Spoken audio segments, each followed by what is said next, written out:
Welcome. In front of me is a ZTE Blade A71, and today I'll show you how you can format your SD card. So to get started, open up your settings.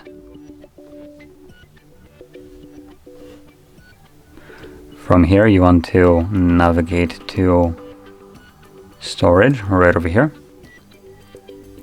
Select your SD card, and as you can see, in here you'll find an option named Format. Click on it. It will bring up a quick message just informing you that formatting this SD card will basically remove everything that is located on it. So if you have anything on your card that you would like to preserve, do make a backup copy of it before you begin, otherwise it will be lost permanently and there is no real way of undoing this.